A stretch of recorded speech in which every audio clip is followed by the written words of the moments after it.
Hey friends, it's Joel Richardson, and this is The Underground.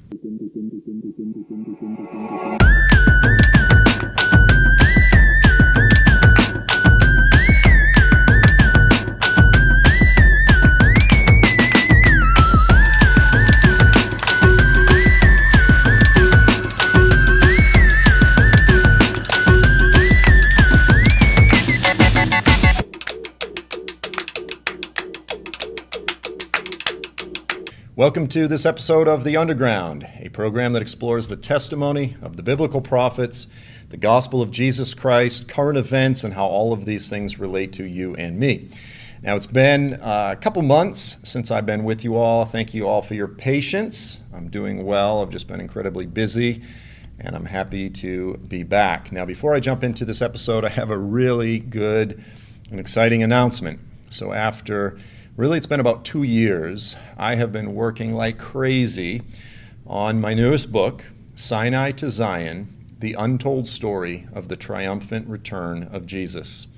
And friends, I mean it when I say this. I legitimately feel as though this is the most important book and arguably the best book that I've ever written. It's all about the end times. It's about the story of redemption, and ultimately it culminates. Part 3 is all about the return of Jesus, and it tells the story from an Old Testament perspective in a way that has never been told before. I mean, it's an exhilarating Bible study, and it's really intended. It's heavy material. It turned out I tried to write the shortest book that I've ever written. It turned out to be the longest book. But it really is for those who love to study the Bible. So I've written it with the intention that folks would get together in groups and work through the material, work through the scriptures, and it's heavy stuff. So there's a lot of meat in this book, but I'm really excited about it. So Sinai to Zion, the untold story of the triumphant return of Jesus. Now, let me just say this. As of this recording, I have already released the book on Amazon Kindle. So if you're a Kindle guy, Kindle gal, just go on Amazon. You can get the Kindle version. But I also give away all of my books for free as PDF files on my website. It's just, look, if I'm writing this stuff, the ultimate goal is to get it in the hands of people, to get the message out. So I put all of my books. Now that I got all the rights back to all of my books about 2 years ago from WND, my former publisher, and since then I have put all my stuff out there for free on my website, joelstrumpet.com. Click on free resources. If you don't mind the digital version, it's all there for free, and we're actively right now working on several different foreign language translations of some of the different books, including Sinai to Zion. So there's a lot of work taking place behind the scenes. Now, in terms of the hardcover, if you're a hardcover guy, which I am, I like my books. When the power goes out and the end times are here, I've got my library, and I love my books. But that said, I'm only going to release the hardcover on my website, not Amazon. Why am I doing it that way? Well, because I give away my books for free, let me just say they don't sell nearly as much as they would otherwise, and that's okay. I'm not into writing for profit. Again, it's for the purpose of getting the message out. However, in order to print up a bunch of books, to do all of the editing, the professional editing, to do it well, create the book cover and print up a few thousand copies, it ends up costing me probably about 20 grand per book. This book, it's about 20 grand. And to be honest with you, I'll barely recoup those costs, let's say the first year. That's realistic. Based on the sales of my last 2 books, barely recoup the costs, and that's okay. But if I put it on Amazon, they pretty much eat up so much of the profit. And they don't give authors a tremendous amount. But by doing it on my website, I'm going to make a little bit more. Now, I've got a great warehouse, and they get it out to you really quick. And the good thing about ordering it through my website is that every book is signed. So I sign every book, so you can get an extra quarter for it on eBay, an extra 25 cents or whatever on Craigslist. No, but so I'm doing it that way again, just really trying to recoup the costs of printing and so forth. But it blesses me, obviously, if I can make an extra couple dollars per book. It helps me out. So thank you very much. If you are able to become a regular supporter and donor, again, it would greatly bless me. We're going to do our best, as I said, to get as many foreign translations done in all of the books as possible. And when you go on free resources on my website, you'll see a lot of the books that we've already got out there, and I just post them right there on the site. So, and there's tremendous other resources there as well. Okay, so with that said, we're going to jump into today's discussion. Now, this is kind of a different discussion, but it's something that really I made a few comments on Twitter. Let me just begin by saying it started out this way. It's fall, okay? Right now, it's the end of September, going into October, and I'm here in Kansas in the Midwest. It's one of my favorite times of year. I grew up in Massachusetts, South Shore, Massachusetts, and the fall up there is just majestic with all of the colors and so forth, and the smells and just the memories. It's so incredibly just evocative. I just actually came back from there for my dad's funeral, which took like 5 months with COVID. And they're just starting to enter into the cool season, enter into fall. But what else comes with fall? It's pomegranate season. And I love pomegranates. I love seasonal produce. And so I went in the grocery store, I saw a bunch of pomegranates, I bought a big bag. I can just eat those things like crazy. So I posted a picture on Twitter, hey, it's pomegranate season. And then I just kind of went off on a little bit of a random rant.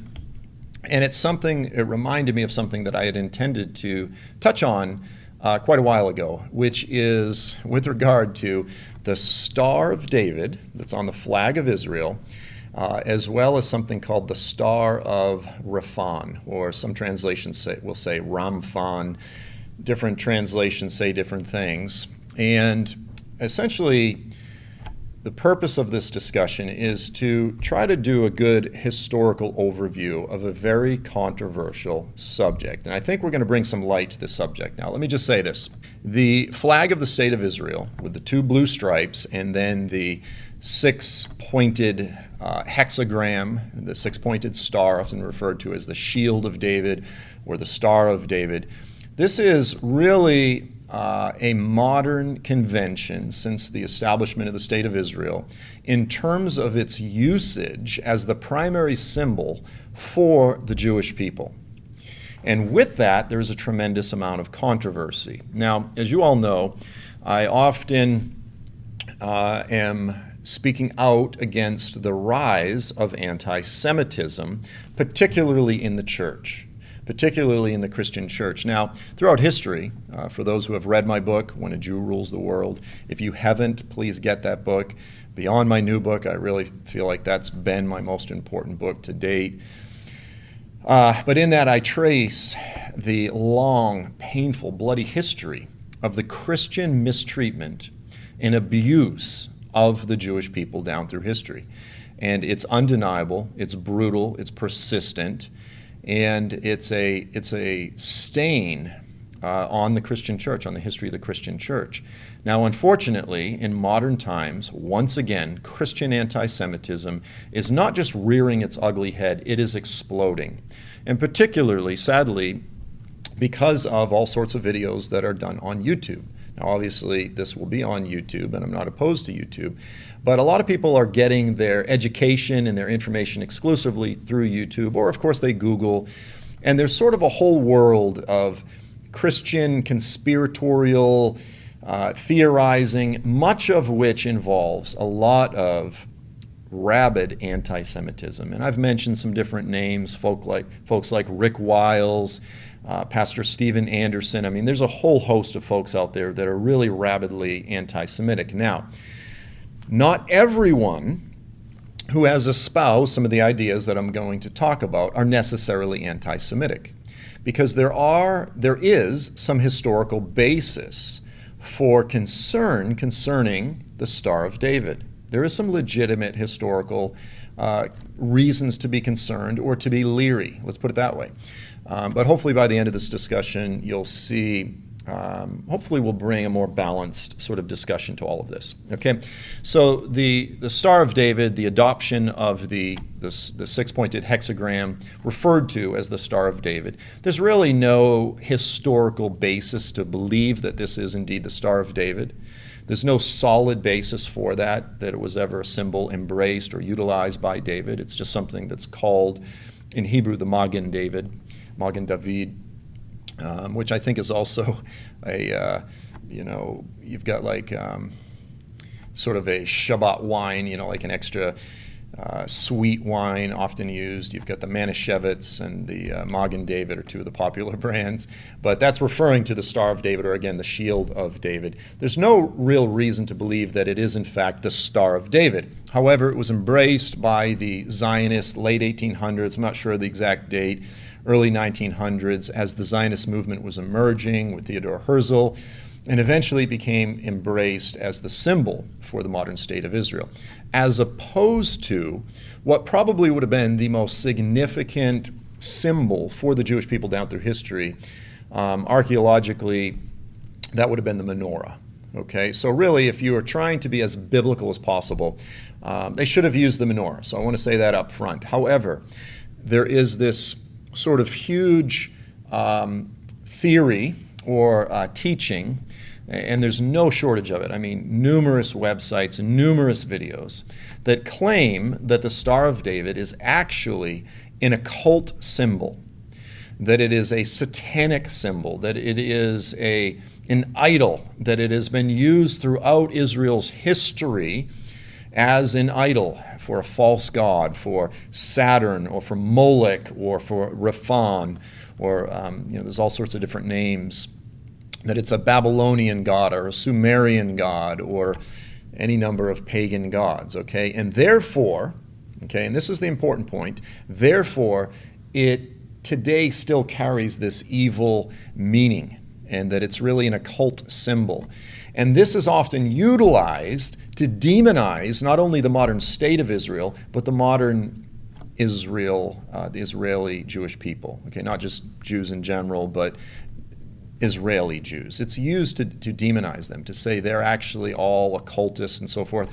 And so in the world of emerging Christian anti-Semitism, the sort of new anti-Semitism, there are all number of theories that you see recycled all over the place. And, look, guys, every morning I wake up and on my YouTube videos, there will be 20, sometimes 30 new comments. And, maybe 10 of those will have anti-Semitic statements. They'll say, you must be a Zionist. The Jews of Israel, they're not real Jews. They're the synagogue of Satan. Or they're fake Khazarian Jews. They're actually Babylonian fakers and pretenders and this type of thing. And they'll say, we are the true Jews. And you see this in the Christian church. You see it, unfortunately, in groups like the Black Hebrew Israelites, various Gentiles who are claiming to actually be Jews, and then claiming that the Jews today are actually frauds and pretenders and this type of thing. And that the modern state of Israel is actually a Rothschild, Khazarian, satanic, synagogue of Satan. You see all these different terms. And it's a massive, massive collection of ideas. One guy might hold to a few ideas, but reject others. And it's just sort of a big hodgepodge. Well, one of the ideas that's very popular, again, within this whole mindset, as I said, is that the flag of Israel is in fact an ancient pagan symbol. It's an idol. It's forbidden by Scripture, and it's evil.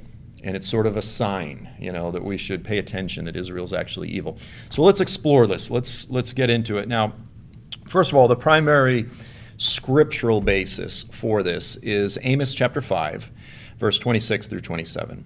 So Amos said this. He said, basically, did you not make offerings to me and so forth in the desert? And then he said, you also carried along Succoth, your king, and Kayun, your images. So there's two different references here, Succoth and Kayun, your images. And then he says, the star of your gods, which you made for yourselves. So they were carrying some type of an idol that was associated with the worship of Kayun and Succoth. Now, some people say Kayun, or Chayun, there's different ways that it's pronounced, is actually the Hebrew pronunciation of the Persian name for Saturn, for the god Saturn. This is what you'll often see, when you kind of do a little research. And so people will say the Israelites were worshiping the pagan god Saturn. And there was a star. There was an idol that was a star that was associated with these gods. We're going to look at some pictures. Now, Saturn has kind of a six-pointed shape on one end of the planet. Now, is there a way that they could have known that in ancient times? I highly question that personally. I highly, highly question. They didn't have telescopes. But we'll get into that and talk some more.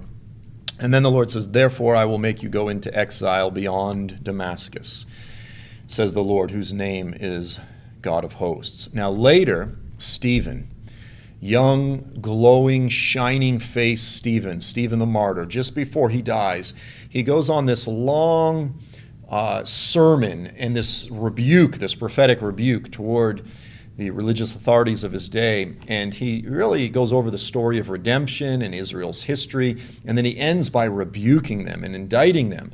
And just before he was killed, before he was stoned to death, he said this, and he quotes Amos.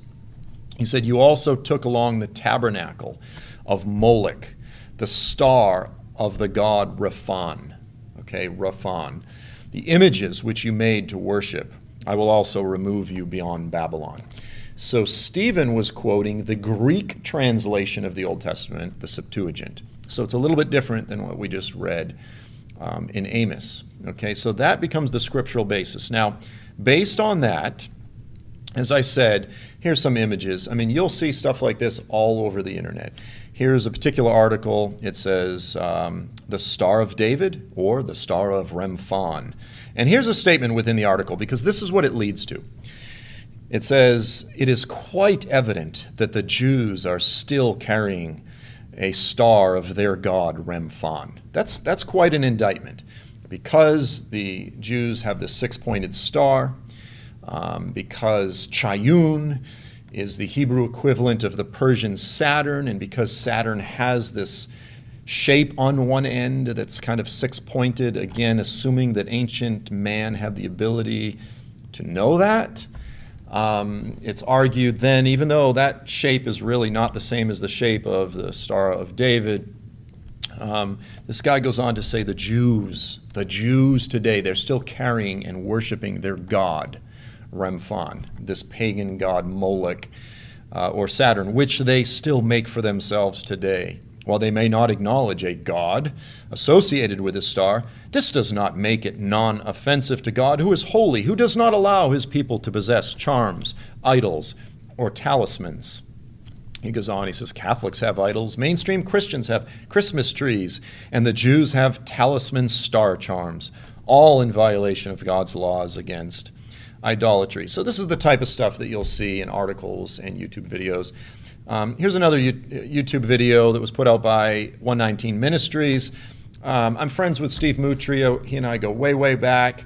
They've done a lot of great videos over the years, but this video is called Testing the Star of David. And I think they're careful not to really indict the state of Israel, but really their video has become the basis, sort of a source for a lot of these other articles, again, to argue that the Star of David is in fact actually a pagan symbol that should not be used.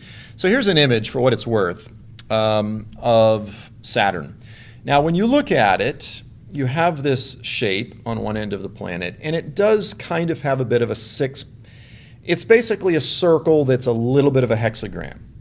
Now that is not the Star of David, but it does have six very rounded sort of edges. But here's the thing, how could the ancients have known that?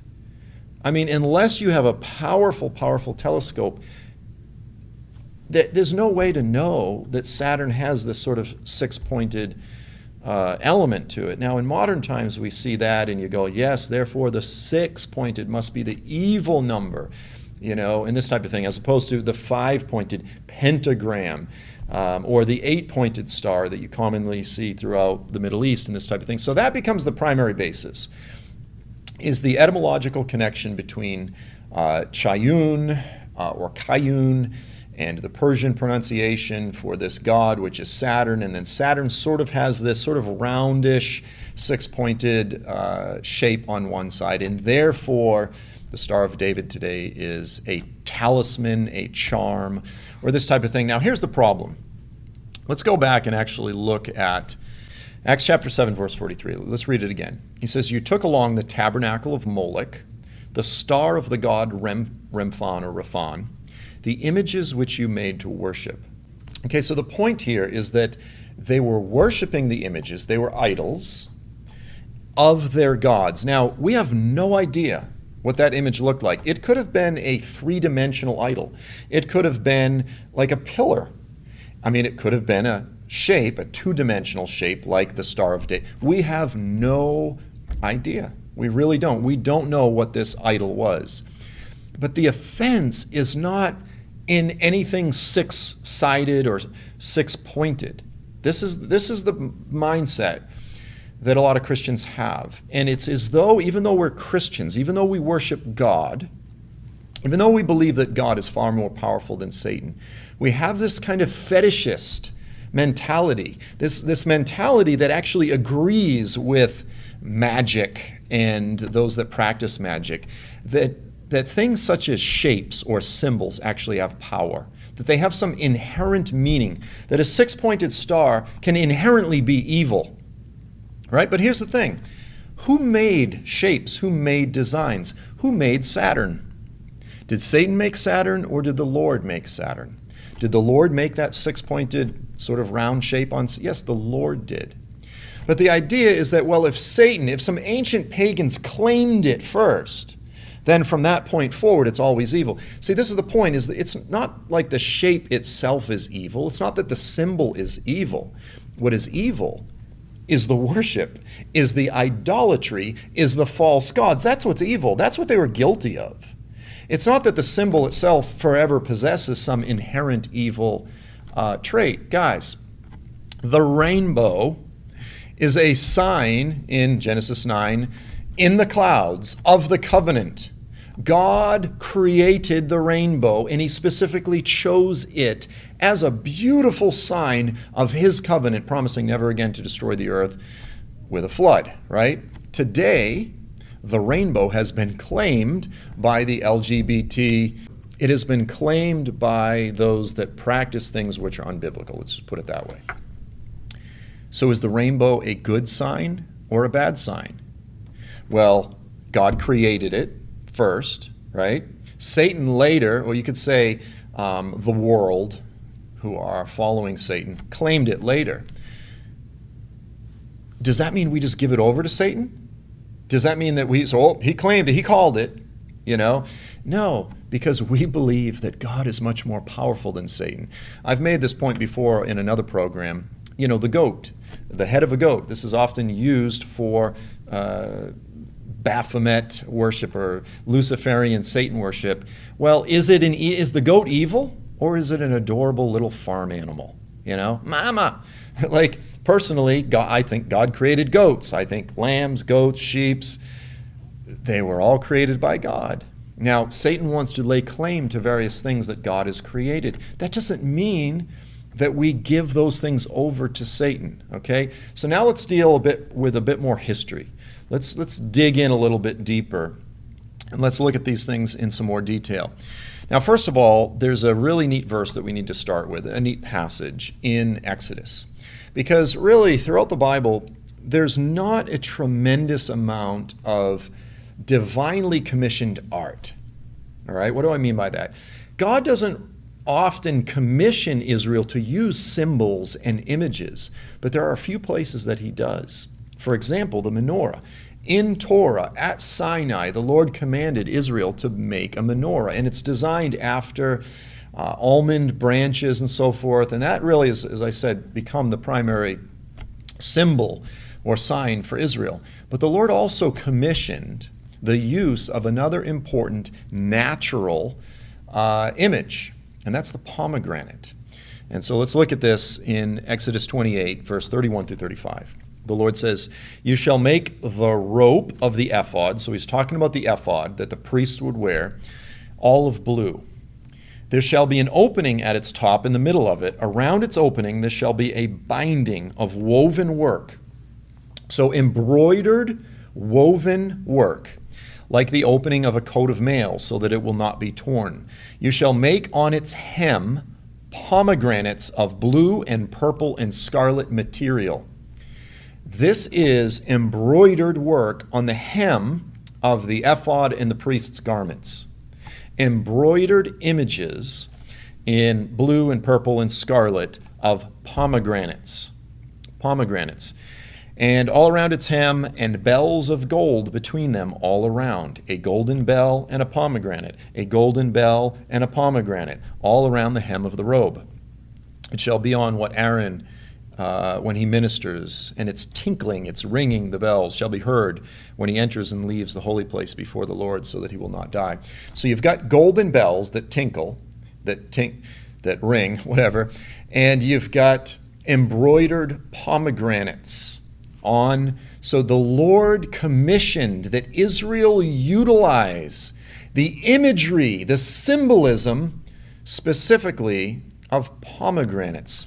So I started out by saying I'm excited about pomegranates. There's one of the pomegranates that I grabbed when I went to the grocery store. Now, when you look at it, the pomegranate's a pretty unique fruit. And as I said, it's delicious. I love the pomegranate. But check this out. Look at the pomegranate blossom. So here's a blossom. When they just start out, after the flowers, it starts out as what? A six-pointed star of David, what we call the six-pointed star of David.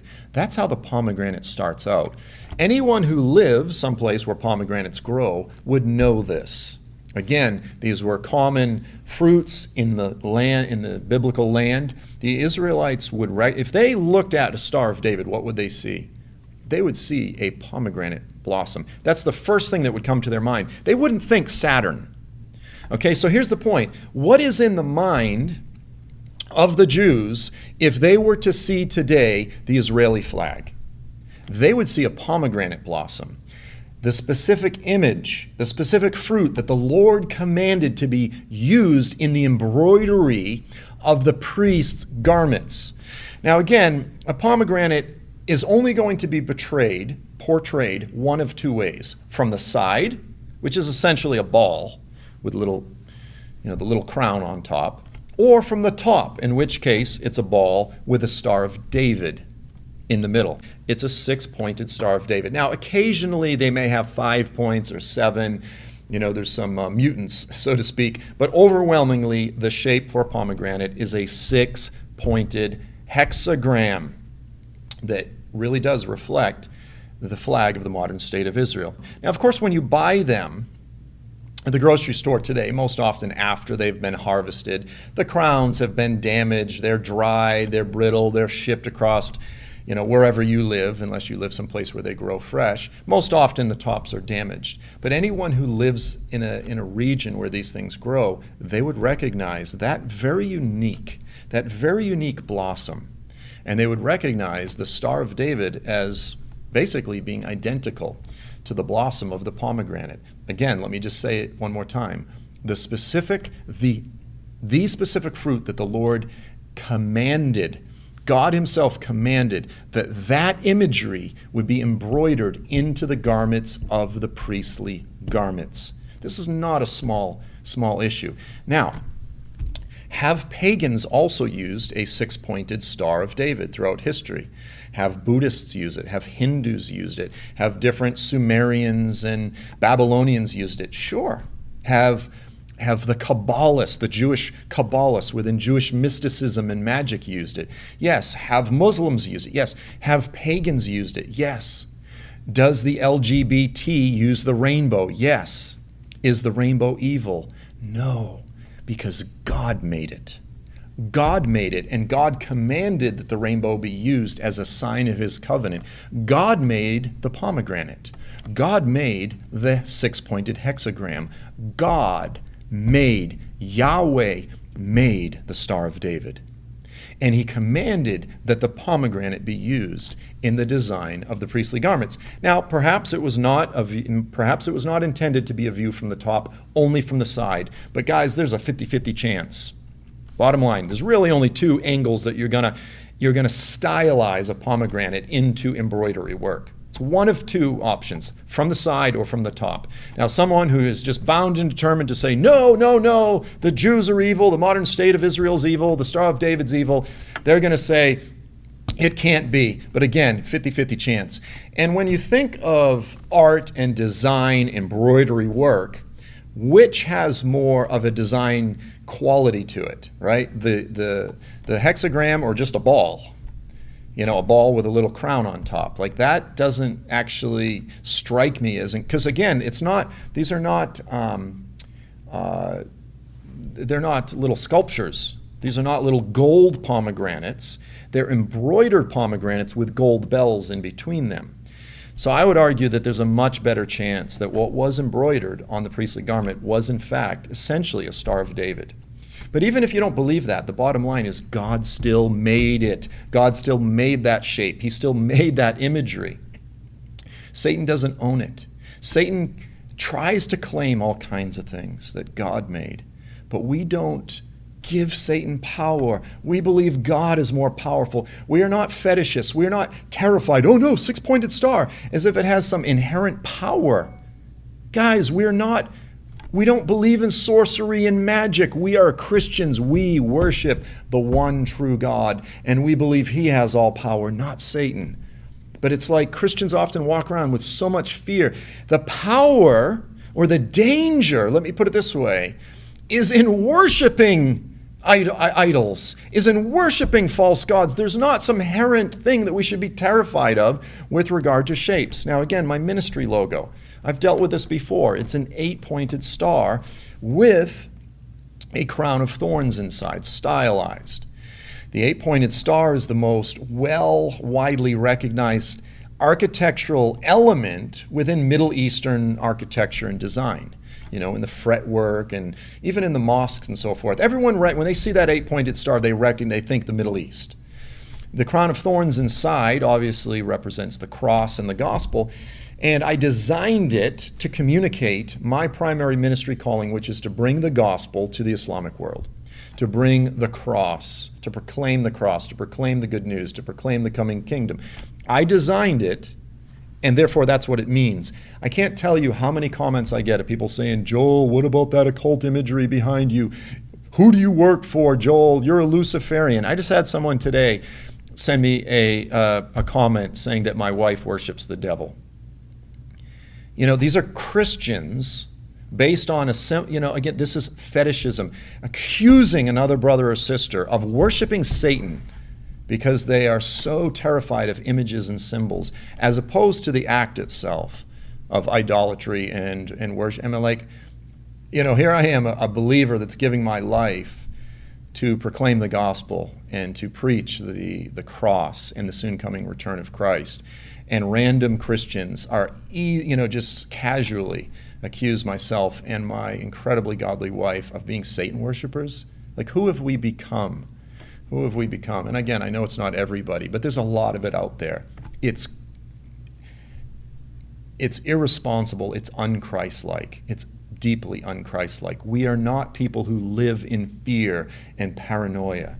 You know, it's like I said to one guy in one of the comments, I mean, it's immature for me to even interact, with some of this type of stuff. But every once in a while, somebody said, which lodge do you go to, Joel? Like a Masonic lodge. And I said, look, I am a regular guy. I was a house painter most of my adult life. I transitioned into full-time ministry only 5 years ago. My wife has got long-term illness. I've got a kid that's in a sobriety program, one of my adult children. I wrestle sometimes with sadness and depression. Like I'm just a regular guy. I'm not rich. And yet, in the mind of some of these folks that leave these comments, I'm like this Luciferian guy who works for Bill Gates, or who works for the Zionists, or who works for the reptilian aliens, or who works for the CIA, whatever. And I'm secretly in bed with the globalists to try to convince everyone to take the mark of the beast, or like just crazy stuff. And I said to the guy, I go, I'm a person. I'm not some powerful elitist that's being paid by Bill Gates. And literally, I thought like I would appeal to his humanity. He responded, he said, your father is the devil. And he called me a Luciferian. I'm just like, really? Like, people like that actually exist. Now, in the Temple of Solomon, there were 2 bronze pillars out front. And at the top of it were pomegranates. Now, those were carried away by the Babylonians, so we really don't know what shape those were in. They don't probably exist. They probably have been melted down at this point. I doubt that we'll ever find them. But we don't know exactly. But again, pomegranates were not only featured in the design of the priestly garments, they were prominently displayed as part of Solomon's temple. But get this, we also have found a very small ivory sculpture, a little pomegranate, and it's one of the very few artifacts that we have from Solomon's temple. And it's a pomegranate. So here's a little picture of it, and it's been damaged, it's broken, but it had 6 points on it. 6 points. It's really more of a blossom because it's so small, and it has this ancient Paleo-Hebrew inscribed in it. Now, this was found, 20 years or so ago, and there was a short phase where they said it's a forgery, it's a fraud, but they have since come to recognize, they did some telemetric scanning and so forth, and they've come to say, yes, it's a legitimate artifact from Solomon's temple, a pomegranate. So again, the point is this. The 6-pointed star is inherently part of the pomegranate. You can't get around it. Anybody who knows pomegranates would recognize it as such. So the 6-pointed star is not inherently evil. What is evil is not even making a carving of it. Again, it was used in the temple. We find elements of it from, they say it went on the tip of a scepter that was used in Solomon's temple. It was used by the Israelites, by God-fearing, Yahweh-worshiping Israelites, okay? Was it used by pagans as well? Yes. What did they do with it? They worshipped it. They used it as a symbol of their false gods. So you can see that the same symbol can be used for good or bad, right? Either way. Now, again, I want to be clear, it's never been the primary symbol for the Jewish people up until modern history. Okay, so we're not trying to rewrite history. Now, here's something that's really neat.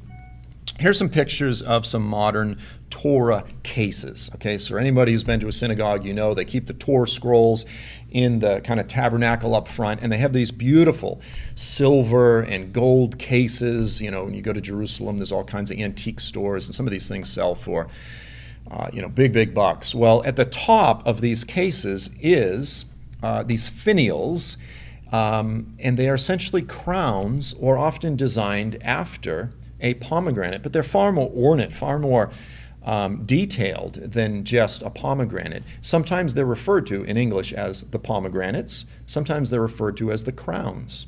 Why? Because a pomegranate is a pomegranate with a crown on top. It's actually shaped like a classic kingly crown, so to speak. And so here's a really neat image of a Torah crown, a silver Torah crown, and you can see all of the Hebrew writing if you really zoom in on it, and some of the imagery there. It's on display, I want to say, in a museum in Paris, and it's beautiful. I saw this, I thought, that's gorgeous. So on the cover of my book, Sinai to Zion, I actually used this imagery. So I just want to tell you the backstory to my book, because it has a lot of meaning to me, and unless I explain it, no one will ever really know. So here's the cover of my book. Now, instead of having the Torah scrolls with the pomegranate crown on top, I designed the cover of the book to have the 10 Commandment tablets with the crown on top, because the book is from Sinai to Zion. From Sinai to Zion. So the Lord moved from Sinai up to Zion as he led his people into the promised land. And likewise, as I deal with in the book, when he returns, he will engage in a holy march, a triumphal procession from Sinai to Zion. So it begins with Sinai, again the tablets represent Sinai, to Zion when the Messiah, the Son of David, when Yeshua, Jesus, the Son of David, will be enthroned on Mount Zion, thus the crown. And so it's got sort of double imagery. It's kind of reflecting that Jewish imagery of the Torah with the pomegranate crown on top, but likewise it's also telling the story of God's triumphal procession. So that's kind of the backstory to the cover. I designed it, and then I had my guy, Mark Karras, tweak it and beautify it and use better font and so forth. But so for those that get the book, I just wanted to give you a little bit of the backstory. And it kind of ties into what we were talking about. Now, what else in history has the six-pointed star been used besides pagan imagery, Kabbalah, even Islamic imagery or Sumerian, Babylonian, as well as, again, in nature itself, the pomegranate, and most likely on the priestly garments? What else? It was also put as the yellow patch with the word Jew written in either French or German, different languages, sewn onto the clothing of Jews to identify them as Jews. And this becomes one of the most iconic, nightmarish iconic images out of the Holocaust, that those inspired by Satan who wanted to wipe out the Jewish people, God's people, used the Star of David.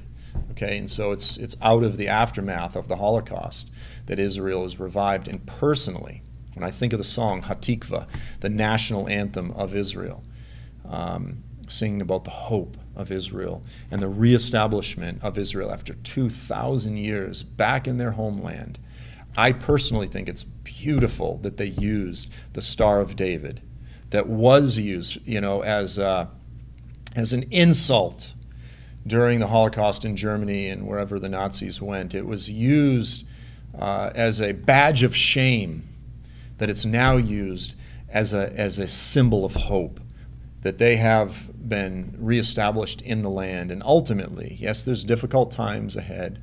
And yes, to be clear, the majority of the Jews in the land today are not believers, but they are the true Jews. Biblically speaking, there's no way to get around it. And when Jesus returns, all those who are left after Jacob's trouble, all Israel will be saved when they look upon the one they've pierced. And this is really the subject, the culmination of the book Sinai to Zion. I deal with when all Israel will be saved and how this is such a prominent theme throughout the Old Testament and the New as well. And it's just a theme that so much of the church today doesn't understand, and we need to understand it because I believe we're stepping into those days, or those days are upon us. So personally, I think it's beautiful. But again, when you look at the Star of David, you say, what does that look more like? Does it look like this kind of shape that is on Saturn? And would the ancients have actually even been aware of that? Or does it look more like a pomegranate? To me, it looks more like a pomegranate. And it looks exactly like the yellow badge worn by the Jews throughout the Holocaust. So again, I just want to say that, as Christians, maybe you say, well, it's been associated with pagans, so therefore it's always pagan and I don't want to touch it. And I go, okay, fine. You don't have to use it or utilize it, but don't by any means use it as some claim to say that the modern state of Israel are all occult and they're worshiping their god Rampant, Raphan, and this type of thing. I mean, that is the anti-Semitism that needs to be confronted and challenged, because they're not going to show you that the pomegranate itself has the hexagram. They're not going to show you that. They're not going to talk about that. They just want to demonize the modern state of Israel and this type of thing. And again, not everybody that does it. 119 Ministries, they're not anti-Semitic, okay? Groups like that. But it's these ideas that are used to support this conspiratorial kind of mindset. And as Christians, we need to mature beyond that. We need to mature beyond that. The Jewish people in the land today are in fact the Jewish people. If they're not, Satan sure as heck has not received the memo, guys. Why is Satan so determined to wipe them out? Because they are God's people. And biblically speaking, there is no way to get around that those who are in the land today are God's people. Let's look at Joel chapter 3 and we'll close this out. The Lord said, Joel chapter 3, verse 1 and 2, "For behold, in those days and at that time, when I restore the fortunes of Judah and Jerusalem." The Lord has restored the fortunes of Judah and Jerusalem. He's brought them back from all over the world. They've reestablished the ancient wastelands. He said, it's at that time that I will gather all the nations, all the Gentiles, and I will bring them down to the valley of Jehoshaphat. That's Jerusalem. That's the Kidron Valley. And there I will enter into judgment with them on behalf of my people, my inheritance, Israel. Who are the people in the land that the Gentiles are invading? My people, the Lord says, my inheritance, Israel. The people in the land today, YouTubers, Rick Wiles, any of these type of people can say they're not true Jews. They're Khazarians, they're Babylonians, they're the Satan seed, they're the synagogue of Satan, all these different type of things. The Lord says, they are my people. They are my inheritance, Israel. And I'm going to have to go with what the Lord says. I'm going to have to go with what the Lord says. And then he says, they scattered my people among the nations. That will happen during the time of Jacob's trouble, and they divided up my land. That has not happened yet. Okay, so let us walk soberly. Let us walk with humility. I hope that you understand my heart behind sharing this. Again, pre-order my new book, Sinai to Zion. Go to joelstrumpet.com and click on the store. And as I said, as soon as I release this video, it will be out within probably a week or 10 days. And again, if you'd like to become a regular supporter, it would tremendously bless me, obviously, for itinerant ministers and this type of thing. It's been a very difficult year, but I know that many of you have been in the same boat and many of you are struggling, so I honor that very much. But if the Lord moves on your heart and he's blessed you, then, as I said, it would be a tremendous blessing to me as well. So again, that's all the time that we have for this week. Thanks for your patience, friends. Hopefully we'll be real active here soon. In fact, I'm actually going to start a whole series where I'm going to teach through the whole book. I mean, chapter by chapter, I'm just going to teach the whole book, and that could be 30 or more different programs. So that's going to be a big project coming up here real soon. So again, guys, good seeing you all. Look forward to seeing you next time. Until then, I'm Joel Richardson, and this is The Underground.